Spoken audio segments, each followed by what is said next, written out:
నమస్తే, welcome to DND with Bharat. YouTuber ప్రశ్న Raavan arrest ఏపీలో సంచలనంగా మారింది. రావణ్ అరెస్ట్ పై కొందరు నిరసన చెబుతుండగా ఆయన మాటలు విన్న వాళ్ళు మాత్రం సీరియస్ గా స్పందిస్తున్నారు. వ్యూస్ కోసం ఏది పడితే అది అడ్డగోలుగా మాట్లాడే వ్యక్తులకు చెక్ పెట్టాల్సిన అవసరం ఉందని చెప్తున్నారు. సనాతన ధర్మంపై రావణ్ చేసిన కామెంట్స్ దారుణంగా ఉన్నాయనే చర్చ సాగుతోంది. ప్రశ్న రావణ్ కామెంట్స్ ను ఎలా చూడాలి? వాక్ స్వాతంత్రం ఉందని ఏదైనా మాట్లాడొచ్చా? బూతులు మాట్లాడకుండా కట్టడి చేయడానికి ప్రభుత్వం ఏం చేయాలి? ఇదే అంశంపై వాళ్ళ డిఎన్ఏలో ఎడిటర్ భరత్ తో డిస్కస్ చేద్దాం. వాక్ స్వాతంత్రం పేరుతో వ్యక్తిగత దూషణలు చేయడం కానీ, బూతులు మాట్లాడడం కానీ, ఇలాంటి మాట్లాడిన సిచ్యువేషన్స్ లో ఏంటి అంటే చట్ట ప్రకారమే అరెస్ట్ జరిగింది అనుకోవచ్చా? ప్రశ్న రావణ్ జైల్లో ఉండాలా, బయట ఉండాలా? ఇది బేసికల్ క్వశ్చన్. నిన్న పవన్ కళ్యాణ్ ఏమన్నాడో మనం విన్నాం. అందరి ముందు, వేలాది మంది ముందు ఏమన్నాడో విన్నాం. ఇప్పుడు నేను ఇంకొక ఆడియో వినిపిస్తాను. ఇది విన్న తర్వాత కూడా ప్రశ్న రావణ్, అతని పేరు జోసెఫ్, ప్రశ్న రావణ్ అన్నది పేరు పెట్టుకునేది ఎందుకంటే హిందూ మతాన్ని అపహాస్యం చేసుకునేందుకు. ప్రశ్న వేస్తాను, లేకపోతే రాముడు అంటే రావణుడు, దాని వ్యతిరేకం. సరే, రావణుడిని ఆరాధించుకుంటే ఆరాధించుకోండి, ఇబ్బంది ఏం లేదు, మీ ఇష్టం. కానీ రాముడిని తిట్టొద్దు కదా, సనాతన ధర్మాన్ని తిట్టొద్దు కదా. సో ఇది తిట్టి ఇప్పుడు నేను వినిపించిన దాని తర్వాత కూడా రావణ్ బయట ఉండాలి, రావణ్ ఏం తప్పు చేయలేదు, రావణ్ ఏం నేరం చేయలేదంటే ఇక మనం ఇంకా ప్రపంచంలో తప్పులు అనేవి ఏమి ఉండవు. ఇక ఎవరేం తప్పు చేయనట్టే లెక్క. ఒకసారి విందాం ఆడియోలో ఏమన్నారు. రామాయణంలో, అరే నా కొడక, రామాయణంలో సీతను వదిలేసిన రాముడి గురించి నువ్వు చెప్పి అది చేపించరా, ఈ రోజు అగ్ని ప్రవేశం చేపించరా నా కొడక. నువ్వు సీతని వదిలేసిన రాముడిని ఆదర్శంగా తీసుకుని ఈ రోజు ఎంతమంది భర్తలు వాళ్ళ భార్యను అగ్ని ప్రవేశం చేపిస్తారని చెప్పని రోడ్డు మీద అడగరా నా కొడక. లేదంటే మహాభారతం తీసుకొచ్చి ద్రౌపదిని చీరలాగారు, మన ఇతిహాసాలు చెప్పి అని చెప్పరా నా కొడక. నువ్వు ఏం చేస్తున్నారు మరి క్రిస్టియన్స్? సనాతన ధర్మాన్ని ఒక్కొక్కసారి కొంతమంది ట్రోల్ చేస్తూ సన్నాతుల ధర్మం అని చెప్పని అంటారు. దాన్ని బూతు కింద కూడా వాడతారు. అలా అంటే ఎలా ఉంటుంది? సొంత రాజ్యంలో తరిమించుకొని రాముడు అని చెప్పనంటే ఎలా ఉంటది?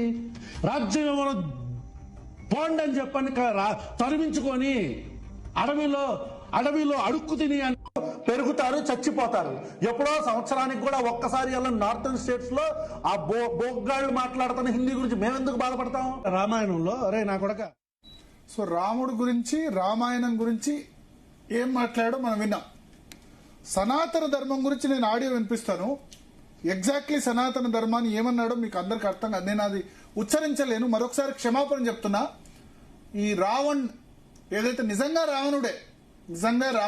హిందూ మతంలో రావణుడిని ఒక విలన్ గానే చూస్తారు. ఇతను నిజంగా విలనే.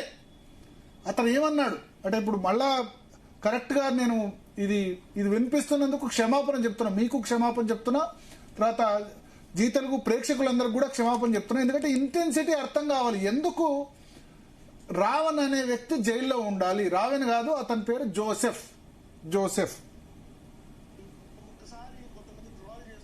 సన్నాతుల ధర్మం అని చెప్పని అంటారు. దాన్ని బూతు కింద కూడా చేస్తున్నారు మరి క్రిస్టియన్స్.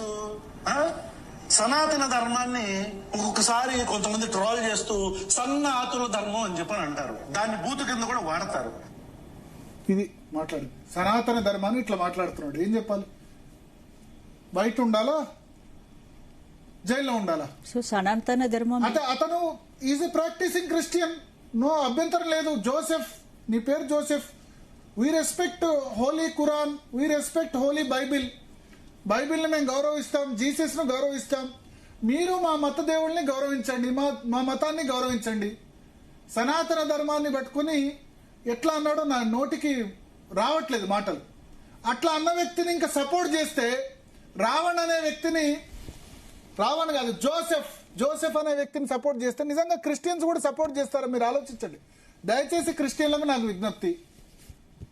నేనేమంటే ఏ మతం దేవుళ్ళని, ఏ మతానికి ఆ మతానికి సంబంధించిన దేవుడు గొప్ప, ఈ దేవుడు గొప్ప, ఆ దేవుడు గొప్ప అనే ఆ తర్కాలకు దిగితే ఇంకా అసలు దానికి ఆన్సర్ ఉండదు. జీసస్ గొప్పనా, రాముడు గొప్పనా, లేకపోతే ఏమంటారు అల్లా గొప్పనా అంటే ఎవరి మతం దేవుళ్ళకు వాళ్ళు గొప్ప. మీరు పూజిస్తే పూజించండి, కానీ ఎదుటి మతాల దేవుళ్ళని దూషించడం ఎంతమేర కరెక్టు? మా ధర్మాన్ని చేస్తే ఎంత కరెక్టు? ఇదే వేరే మతం అంటే తలకాయి నరికేసిన సందర్భాలు ఉన్నాయి. సర్ ధన్సే కాటెంగ్ అని చెప్పి అన్న సందర్భాలున్నాయి. ఇప్పుడు ఇతన్ని జైల్లో జస్ట్ అరెస్ట్ చేసి 24 hours కాకముందే రచ్చ చేస్తున్నారు. ఇతను జైల్లో ఉండాలా, బయట ఉండాలా?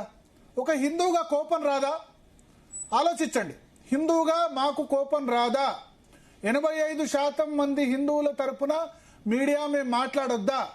అతను సనాతన ధర్మాన్ని ఆ విధంగా మాట్లాడిన తర్వాత మళ్ళొకసారి వినిపిస్తాను ఏమన్నదో. అంటే సనాతన ధర్మాన్ని ఏమన్నాడో మళ్ళొకసారి వినిపిస్తాను. నేను నా నోటితో నేను అనలేను, మళ్ళొకసారి వినిపిస్తాను.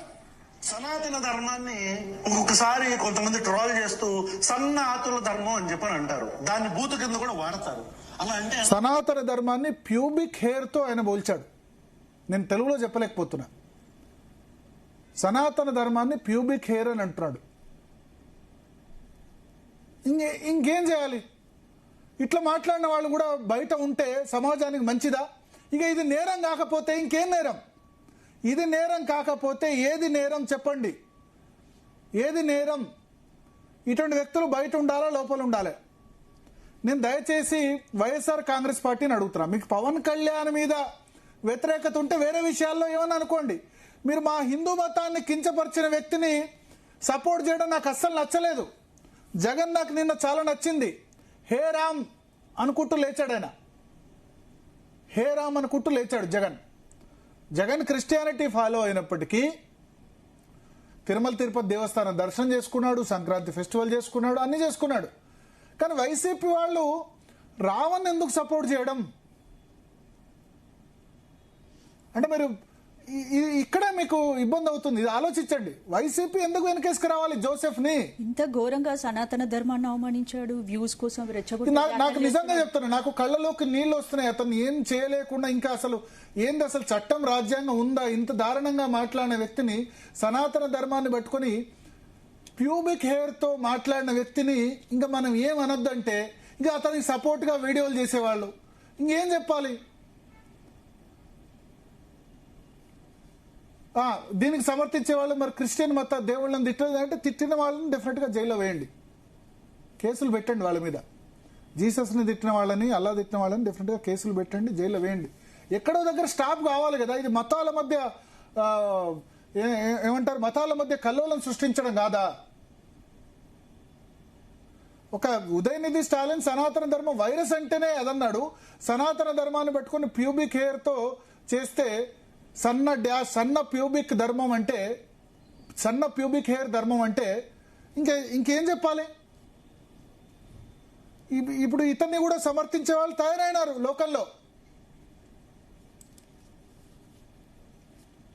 అతన్ని కూడా సమర్థించే వాళ్ళు తయారైనారంటే ఇంకేంది క్రైమ్ ఏంది అసలు? ఇది నేరం కాకపోతే, ఇది తప్పు కాకపోతే ప్రపంచంలో మరి ఏంది తప్పు చెప్పండి? ఇంకా వేరే ఇంకేమన్నా తప్పులు ఉంటాయి? ఇంతకంటే పెద్ద తప్పు ఉంటుందా? దీనికి ఇది వేరేది. మీకు ఇస్లామిక్ దేశాల్లో ఇస్లాంను గనక ఈ విధంగా తూలనాడితే అక్కడే నరికి చంపేస్తారు. హిందువులు ఏమంటారు, శాంతి పరులు, సహన పరులు కాబట్టి ఇట్లా ఉంది. ఇంకా తోటి హిందువులు సపోర్ట్ చేస్తుంటే ఏం మాట్లాడాలి? ఇలాంటి వ్యాఖ్యలు సమాజంలో విద్వేషాన్ని పెంచే ప్రమాదం ఉంది. ఇది రావణ్ ఆ జోసెఫ్ ఆయన ఛానల్లో, ప్రశ్న అనే ఛానల్లో చెప్పుకున్న వీడియో. మరి ఇట్లాంటి వ్యక్తులు ఇది ఎప్పుడో చేసింది. నేను ఇట్లా రెచ్చిపోతూ ఉంటే, పదే రెచ్చిపోతూ ఉంటే ఒక్కసారన్నా ఎవరు క్వశ్చన్ చేయకపోతే ఎట్లా? మనం వదిలేద్దామా? గాలికి వదిలేద్దామా? ఇట్లా మాట్లాడుతున్నా గాలికి వదిలేద్దామా? ఇట్లాంటి వాళ్ళని సపోర్ట్ చేస్తున్న వాళ్ళు ఏమనాలి? వైఎస్ఆర్ కాంగ్రెస్ పార్టీ చెప్పాలి, లేకపోతే ఇటువంటి వాళ్ళని సపోర్ట్ చేస్తున్న వాళ్ళు చెప్పాలి. మీరు ఆయన వ్యాఖ్యల్ని సపోర్ట్ చేస్తున్నారా? సరే, పవన్ కళ్యాణ్ అంటే చెప్పుతో కొడతా అంటే నేను చెప్పుతో కొడతా అని అన్నాడేమో. మరి దీన్ని ఏమనాలి? పవన్ కళ్యాణ్ క్రిస్టియానిటీని, ఖురాన్ ఏమని అన్నాడా? నేను మళ్ళీ చెప్తున్నా, we respect Holi Bible, we respect Jesus. నిజంగా ప్రాక్టీసింగ్ క్రిస్టియన్స్ అయితే ఇటువంటి హర్షించరు. మనం మీ దేవుణ్ణి మేం గౌరవిస్తాం, మా దేవుణ్ణి మీరు గౌరవించండి. మీ బైబిల్ని మేము గౌరవిస్తాం, మా భగవద్గీతను మీరు గౌరవించండి. ఎవరికి ఇష్టం వచ్చిన మతాల్ని వాళ్ళు ప్రాక్టీస్ చేస్తారు. ఎవరికి ఇష్టం, మీకు టెంపుల్ ఇష్టం ఉంటే టెంపుల్కి వెళ్ళండి, చర్చ్ ఇష్టం ఉంటే చర్చ్కి వెళ్ళండి. కానీ ఇట్లా ఎదుటి దేవుళ్ళని, రాముడి గురించి మాట్లాడుతూ మీ భార్యల్ని అడవులకు పంపిస్తారా? ద్రౌపది గురించి మాట్లాడుతూ మీ భార్యలు చీరలు విప్పుతారా, ఇది మాట్లాడితే ఏమనాలి? అరే బాబు, అది జరిగింది రామాయణ మహాభాగవతాలు ఆ సమయంలో జరిగాయి. ప్రతి మత గ్రంథాల్లో అట్లా వెతికితే తప్పులు ఉంటాయి. బైబిల్లో తప్పులు తీసేవాళ్ళు చాలా మంది ఉన్నారు. అట్లా అనట్లేదే, తప్పు. అట్లా తప్పులు తీయడం కూడా తప్పు. ఆ కాలం సత్యయుగం, అది వేరు ఇది వేరు. మనకి ఇవాళ 2000 సంవత్సరాల క్రితం లేదా 10 లక్షల సంవత్సరాల క్రితం జరిగింది అది. అప్పుడు ఆ కాలానికి ఇప్పుడు నిన్న 10 సంవత్సరాల క్రితం చేసిందే తప్పు అనిపించట్లే. సమాజం అట్లా మారుతుంది. సో ఏం చేయాలి చెప్పండి? రావణ్ అలియాస్ జోసెఫ్ అనే వ్యక్తిని ఏం చెయ్యాలి మీరు చెప్పండి. నా కడుపు దరుక్కుపోతుంది. హిందూగా పుట్టి ఇటువంటి వింటున్నాను, నా మతం గురించి మాట్లాడుతున్న వాళ్ళని ఇట్లా ఇంకా హిందువులై ఉండి సపోర్ట్ చేస్తున్న వాళ్ళని ఏమనాలి? హిందూ మతంలో పుట్టి హిందువులై సపోర్ట్ చేస్తున్న వాళ్ళని ఏమనాలి? అంటే ఓట్ల కోసం ఏమైనా చేస్తారా? అతను జోసెఫ్ అనే వ్యక్తి క్రిస్టియన్ అయితే ఏమైనా అనొచ్చా? మీ మతాన్ని ఏమన్నా అంటే వాళ్ళ మీద కేసులు పెట్టండి, డెఫినెట్గా పెట్టండి. అరెస్ట్ చేయకపోతే క్వశ్చన్ చేయండి. తప్పు. ఇది ఏ మతాన్నైనా ఏ దేవుణ్ణి అనడమైనా తప్పు. ఇది గనక క్రైమ్ కాకపోతే, ఇది నేరం కాకపోతే ఇంకా చాలా ఉన్నాయి. ఇవన్నీ సభ్య సమాజం తలదించుకునే స్థితిలో ఉన్నాయి కాబట్టి అవి బయట పెట్టట్లేదు. రాజకీయ నాయకులు తిట్లు వేరు. ఇప్పుడు నిన్న పవన్ కళ్యాణ్ అన్నది ఓకే, పవన్ కళ్యాణ్ ఏదో అన్నాడు, లేకపోతే వాళ్ళు ఏదో అన్నాడు, ఓకే. ఏం రాముడు ఏమన్నాడు మిమ్మల్ని? రాజకీయ నాయకులు మా సీతమ్మ తల్లి ఏమంది? రాముడు ఏమన్నాడు? మా మహాభారతాన్ని, రామాయణాన్ని, సనాతన ధర్మాన్ని కించపరిస్తే మేము గాజులు దొడుక్కొని కూర్చోవాలా? గాజులు దొడుక్కొని కూర్చోవాలా? సనాతన ధర్మాన్ని కించపరిస్తే గాజులు దొడుక్కొని కూర్చోవాలా? గాజులు దొడుక్కొని కూర్చోవాలంటే కూడా తప్పు కావచ్చు. అది కూడా తప్పు. ఎందుకంటే అంటే మగవాళ్ళై ఇటువంటి హిందూ ధర్మాన్ని ఇట్లా చేస్తున్నందుకు, దీని గురించి వ్యతిరేకంగా మాట్లాడినందుకు అతను అరెస్ట్ చేస్తే సపోర్ట్ చేసిన వాళ్ళు, లేకపోతే అతను వ్యతిరేకంగా చేస్తే ఎవరైతే మాట్లాడుతున్నారో దయచేసి ఇది చూడండి. ఇది మంచిది కాదు కదా. దీనివల్ల ఏమైతాయంటే అటు హిందువులు బాధపడతారు, ఇటు క్రిస్టియన్లు కూడా బాధపడతారు కదా. ఇప్పుడు ఇంకొక వ్యక్తి వచ్చి ఏదో క్రిస్టియన్ మతంలో జీసస్నో లేకపోతే బైబిల్నో ఏదో అంటాడు. ఎట్టి పరిస్థితుల్లో అనద్దు. దయచేసి హిందువులారా, మనం వేరే మతాల్ని, హిందూ మతం అంటేనే టాలరెన్స్ మతం కాబట్టే అన్నిటి కలిపేసుకుంది. మన టాలరెన్స్ ఉందబట్టే ఔరంగజేబు లాంటి వాళ్ళే ఏం చేయలేకపోయారు హిందూ మతాన్ని. ఎంత బలవంతంగా నరికి చంపినా సరే మేము ఈ మతంలోనే ఉంటామని చెప్పారు. సో అటువంటి వాళ్ళే ఏం చేయలేనప్పుడు ఇటువంటి వ్యక్తులు జస్ట్ ఏంటంటే అతనికి గ్రాబ్ అటెన్షన్. అతనికి ఏంటంటే ఇప్పుడు ఒకటే రోజులో పబ్లిసిటీ రావాలి, వ్యూస్ రావాలి. నాట్ ఓన్లీ వ్యూస్, ఏదో మరి ఎమ్మెల్యే ఎంపీ టికెట్ ఇస్తారో మరి ఏం ఆశిస్తున్నాడో తెలియదు. దయచేసి వైఎస్ఆర్ కాంగ్రెస్ పార్టీకి విజ్ఞప్తి, దయచేసి అతను సరే పవన్ కళ్యాణ్ తిడితే మీకు సంతోషం వచ్చిందేమో, ఓకే పవన్ కళ్యాణ్ తిడితే తిట్టుకోండి. కానీ మా రామాయణ మహాభారతాల్ని, మా సనాతన ధర్మాన్ని అవమానించిన వ్యక్తిని దయచేసి మీరు సపోర్ట్ చేయొద్దు. అతను బయట ఉండాలా, లోపల జైల్లో ఉండాలా? ఇది మీరు ఆలోచించుకోండి. ఇంకా లేదు అతను బయటనే ఉండాలి, జైల్లో ఉండొద్దు, అతను చేసింది కరెక్టే అనే వాళ్ళకి ఇంకా వాళ్ళకి జవాబు ఇవ్వడం కూడా అనవసరం. అటువంటి వాళ్ళకి జవాబు ఇవ్వడం కూడా, ఎందుకంటే వాళ్ళు ఉచ్చ నీచాలు మర్చినట్టే, అంతే కదా. ఇప్పుడు ఈ స్టేట్మెంట్ విన్న తర్వాత కూడా నేను మళ్ళీ వినిపిస్తున్నా అందరికీ.